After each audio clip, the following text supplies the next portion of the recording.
All right, everyone. Well, welcome back to the show. Yeah, thanks for having me on. Absolutely.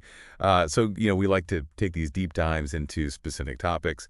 And today we're going to be talking about JS8Call, Okay. which is, for our listeners who maybe aren't as into amateur radio, is a way of sending text messages over radio waves. Yeah, that's a good summary. Kind of like texting, but with radios Right. instead of your phone. Exactly. So, um, yeah, I guess to kind of start broad, what is the point of something like this? I mean, Oh, there are lots of points. I know there are.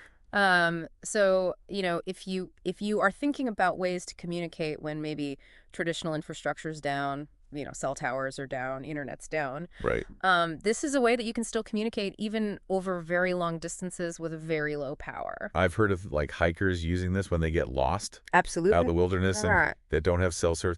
They could use this to call for help. Yeah, that's a very good example. And, it's not only for emergency communications. There's also people who just use it for fun, to chat. Yeah. Maybe they're experimenting with different antennas. They just want to see how far they can get a message. Right. Or if you're, in a natural disaster. Exactly. And you need to coordinate. Yeah, that's a big one. To get supplies or something. Yeah, and the nice thing about JS8Call is that it allows you to send messages of any length.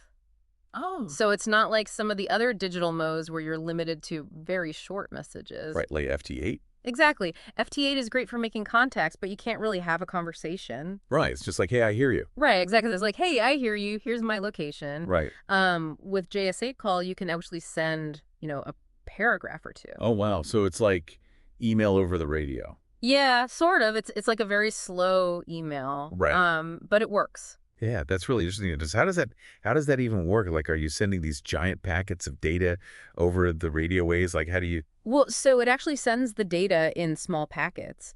They're 15 seconds long. Okay. And it uses a technique called forward error correction, so that even if some of the packets get lost, the message can still be reconstructed. Oh, that's interesting. So it's kind of like when you're downloading a file. Right. And it comes in little pieces, and then your computer puts it all together? Exactly. Yeah. And the other cool thing is that your message can actually be relayed through other stations.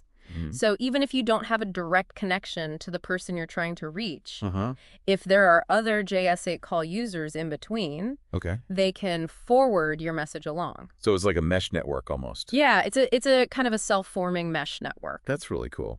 And you can also use JS8Call to query other stations for information. Like what?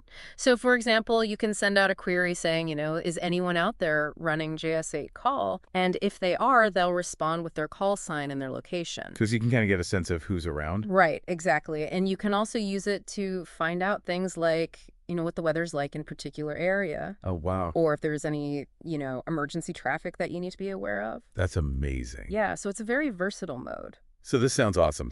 I'm ready to set this up. Where do I go? Where do I do this? Well, the first thing you need is a radio.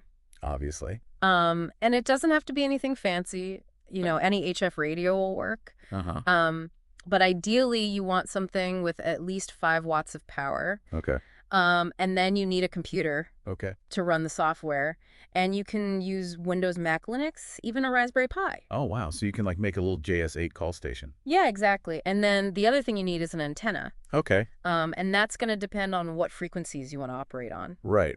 So that was going to be my next question. So where on the radio spectrum? Yeah, so does this stuff happen? That's a very important question because you don't want to be interfering with other users. Right. So there are specific frequencies that are allocated for JS8Call. And they're different from the frequencies that are used for FT8. Okay. So if you look in the sources that you provided, there's a whole list of recommended frequencies for different bands. Okay. But it's also important to check with your local amateur radio community. Because they might have some, regional agreements on where to operate. So kind of like with repeaters where there's exactly, yeah. local customs and stuff. Yeah, so you want to make sure that you're not stepping on anyone's toes. Right. Okay, so I've got my radio, I've got my computer, I've got my antenna. I know what frequency I'm going to use. How do I actually send a message? So you need to download the JS8Call software. Okay. It's available for free from the JS8Call website. Okay. And once you've installed it, it's pretty straightforward to use. Okay. You basically just type in your message, select the frequency you want to transmit on. Okay. and hit send. And it just goes out into the ether. Yeah, it goes out into the ether, and hopefully someone's listening. Right, right. And if they're not listening, then it's just gone. Well, so one of the cool things about JS8Call is that it can actually store and forward messages.